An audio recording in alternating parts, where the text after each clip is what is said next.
#1 champion sound. Yeah, Estelle, we about to get down. Hello everyone, welcome back to another video. It's been, well, quite a while. So, in today's video, I'm going to teach you guys how to make the chromic effect on your Android device. It's pretty easy if you follow the steps. So, without further ado, let's get right into today's video.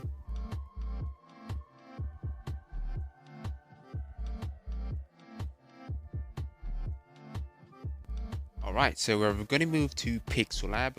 That is the first application that you're going to be using. So what I'm going to do now is go ahead and change the text. You can use, well, just go ahead and put the text you're going to use. For me, I'm going to use Chrome. We're going to go ahead and press OK. Then I'm going to change the font. Now I do recommend using a font with kind of like a small width, so it would look better. So yeah, for me, I'm going to use this one here. And well, what I'm going to do now is make it bigger. Then we're going to go ahead and remove the background. And then we're going to go ahead and save it. So let's go ahead and remove the background right there. Then we're going to go ahead and save it. So I do recommend you saving it as ultra or high. Well, either way. So go ahead and just save it. And we're going to go ahead and move to Photoshop.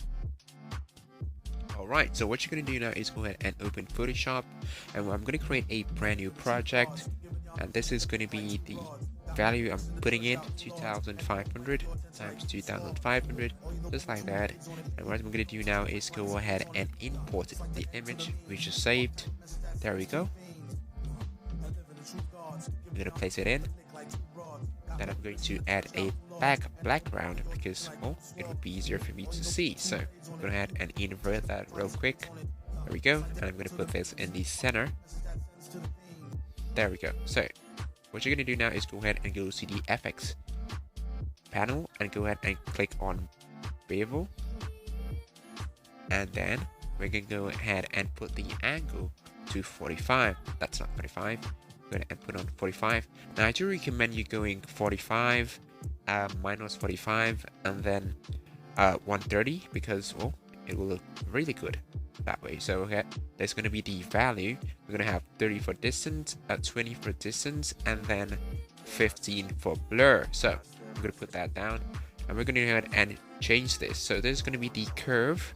As you can see, this is basically how it is. So what you can do is just go ahead and pull that up. Then we're going to pull this one down here, just like that. Now the lower you pull, the darker it becomes. So, well, up to you. Well, however you prefer, it's your choice. So once we're done, we're going to repeat this about 3 times. That is the amount I recommend you repeating it. So we're going to go ahead and click on again and just click on OK.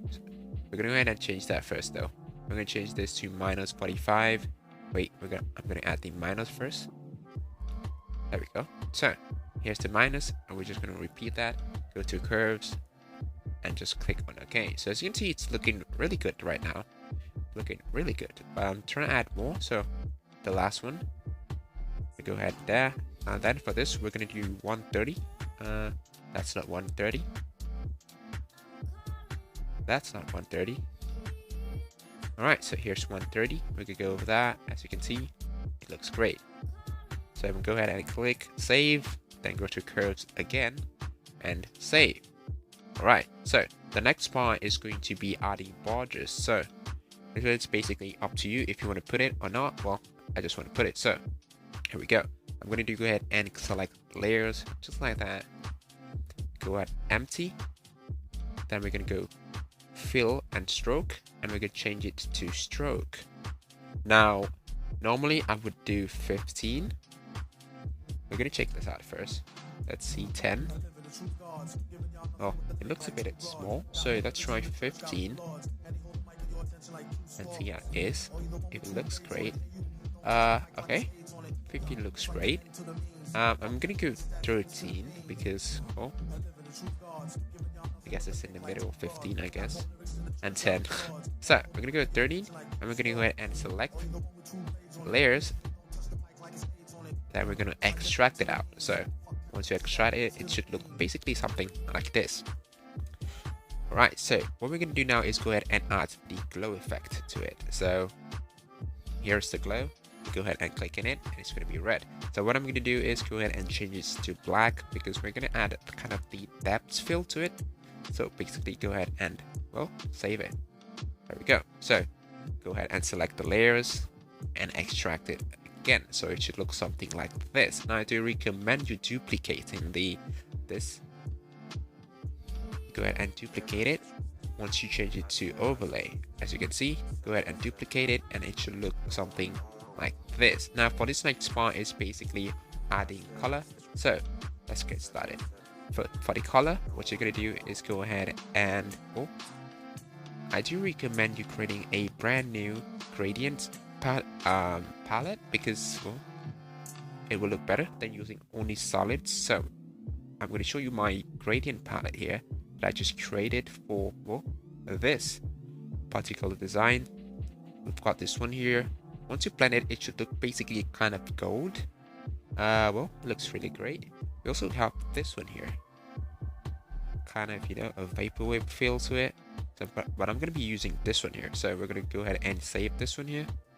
And what I'm going to do next is go ahead and put it to multiply. So let's see how much. Nope, it looks really dark. I think overlay looks great. So I'm going to shift the first layer down and go ahead and change the upper layer into difference. Just like that. So once you do this, it should look something like this.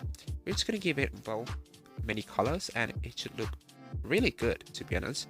As you can see, well, there we go. So next part is duplicating. You can go ahead and select this and duplicate it. Oops, I'm going to remove that first. Hold on. There we go. We're going to delete this layer. Then we're going to duplicate this. Now, what I'm doing now is trying to add like the glow effect to it. So we're going to go to Gaussian blur and we're going to blur that out. Let's see, 55. Okay, now let's go ahead and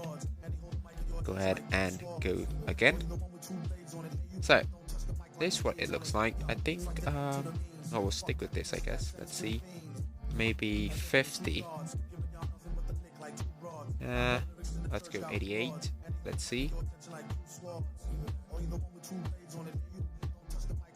All right, so we're sticking with 70, I guess. Go ahead and change this to linear dodge, and as you can see, it looks really good, but it's kind of too bright. So I do recommend you go ahead and reduce the opacity to 50, just like that. As you can see, it looks really great. So what I recommend from here is to basically go ahead and remove the blur effect if you're trying to use this text for other projects. So just go ahead and remove it and save it, then you can apply the glow effect later in your new project. So basically that is it for today's video. If you guys did enjoy the video, if you guys did, go ahead and leave a thumbs up and subscribe to the channel for more content like this. Without further ado, I'll see you guys in my next video. Peace out.